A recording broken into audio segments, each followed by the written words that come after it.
Hello everyone and welcome to my channel Forever English, aqui com o Teacher Marcos. É um enorme prazer estar aqui para compartilhar mais um pouquinho de língua inglesa. E se você não é inscrito, se inscreva aí, não custa nada, é tudo gratuito aqui, fazemos com amor e prazer para juntos alcançar English fluently, Fluently English. Então, sem delongas, let's get started.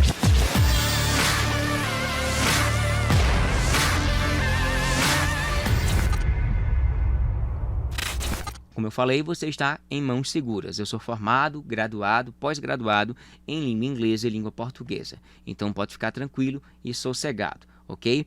Então, sem delongas, nós vamos aprender hoje sobre question tag.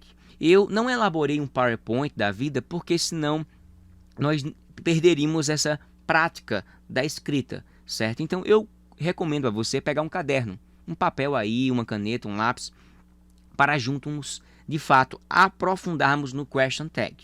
De imediato, não precisa você ficar memorizando o conceito de question tag, não.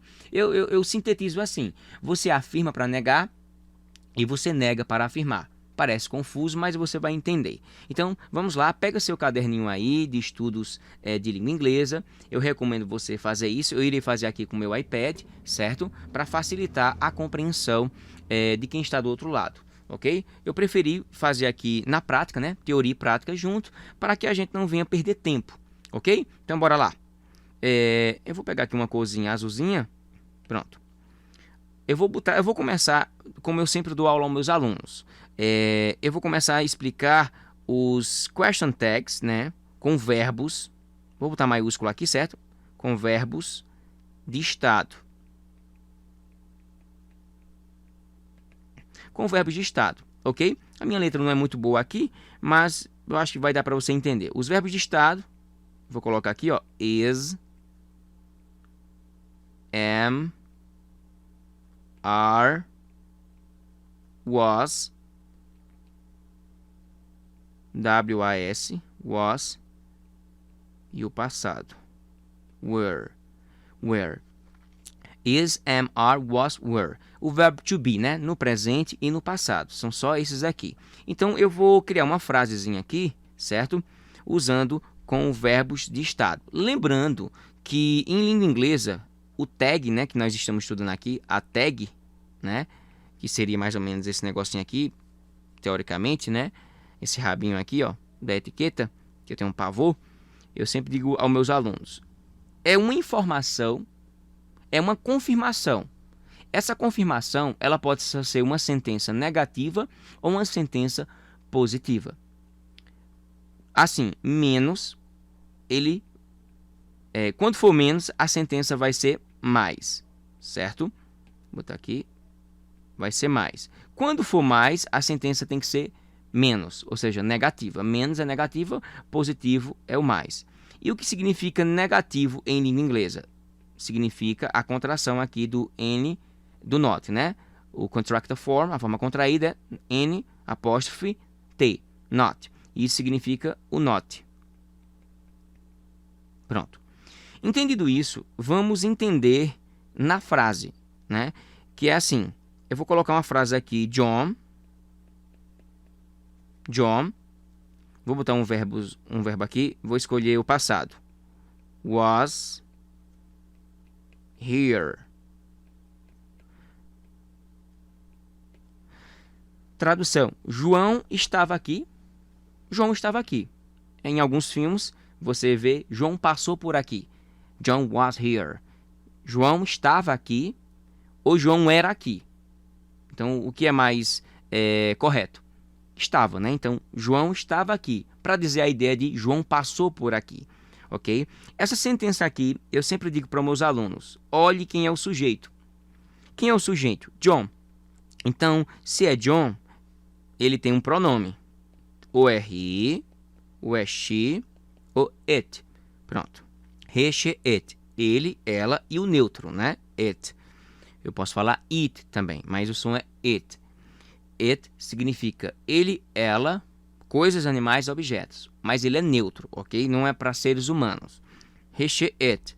He, ele, she, ela. O it é neutro, mas pode significar ele ou ela. Eu costumo dizer que é o... Aqui, ó. a ideia do cão. Não é o Satanás, não, certo? Cão que significa coisas, animais e objetos. Então, o it é usado justamente para essa tríade aí, e etc e tal, e entre outras coisas. Então, mas o padrão é coisas, animais e objetos. Coisas no geral, animais e objetos. John é quem? John é o sujeito. Então, toda frase ela vai ter um começo, um meio e um fim. Um sujeito, um verbo e um complemento. Certo? Ou objeto, né? E assim sucessivamente. Como a gente está tratando aqui de um verbo de estado, né? Então, vamos se limitar aqui com a tag. John was here. João estava aqui. Quem é o sujeito? João. Eu vou traduzir para facilitar a sua compreensão por causa de um detalhe, certo? Ó, João, vou botar aqui, ó. João estava aqui. Vou começar com português e depois com inglês, ok? João estava aqui. Ignora a minha letra, certo? Ela é horrível assim mesmo. João estava aqui. Então, a primeira coisa que eu devo fazer é o seguinte. Quem é o sujeito? João. Então, João é ele. Quando eu digo João estava aqui, eu tenho que me concentrar, primeiro, no sujeito, segundo, no verbo. Se essa sentença está afirmando ou negando, o que é que eu faço? Essa sentença está negando ou afirmando? Está afirmando. Se ela afirmando, ela é positivo. Aqui eu vou ter que ser o quê? Negativo, em ambas as frases. Então, se é negativo, então imediatamente eu vou colocar assim, ó, não. Pronto, certo? Eu vou botar esse não mais para trás, que você vai entender. Vou botar assim, não. Não. Em língua inglesa, eu vou botar a mesma coisa. Ó. Not. Se eu digo João estava aqui, como é que eu coloco o contrário disso? João não estava aqui.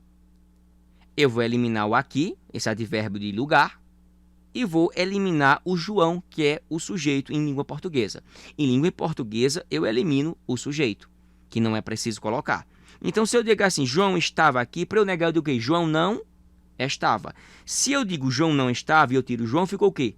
Estava. Se eu estou negando, eu digo assim, João não estava. Ou seja, não estava é a negativa. Não estava. Se eu estou afirmando, João estava aqui. Aí eu digo, não estava. Sacou a ideia? Eu vou repetir. João estava aqui. É uma sentença positiva, usando o verbo to be. Estava. Se está.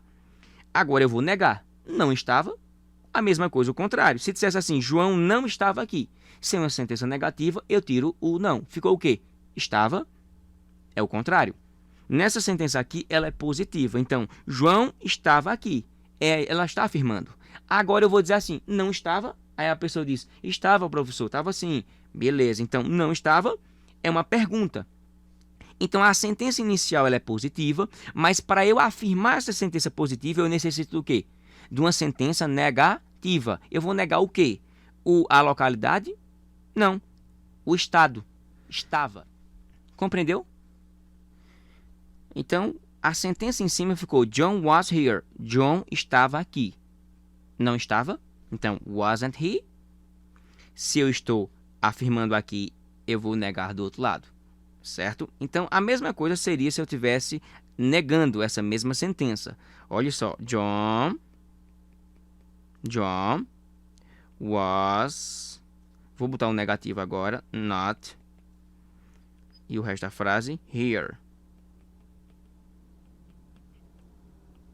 Pergunta, João não estava aqui. John wasn't here. É uma sentença negativa. Se eu estou começando negando, eu vou depois fazer o quê? Afirmar. Então, se eu digo João não estava aqui, o contrário fica o quê? Estava. Exatamente. Aqui, ó. Português. João não estava aqui. Em português, se aqui está negando, eu tiro o negativo e coloco o positivo. Estava. João não estava aqui. Estava é assim em português. Em língua inglesa já é diferente. Eu tenho que lembrar do quê? Do sujeito. Quem é o sujeito? He. Eu coloco he no final. Se aqui está negando, eu tiro o negar, ficou o quê? O verbo was. Então fica was. Was he? João não estava aqui. Estava quem? Ele. Onde? Aqui. Então, em língua inglesa é assim que a gente faz a tag. Eu nego para afirmar e eu afirmo para negar. A primeira sentença ela é totalmente positiva, mas depois eu tive que fazer ela negativa. A sentença agora ela começa negativa e depois eu tenho que fazer o quê? Ela positiva. É assim que a gente faz, ok? Eu fiz isso só com um único verbo was, mas poderia ser com qualquer outro aqui. Evidentemente que com o are ele tem uma particularidade, que isso eu vou colocar nas exceções, certo? Lá no finalzinho.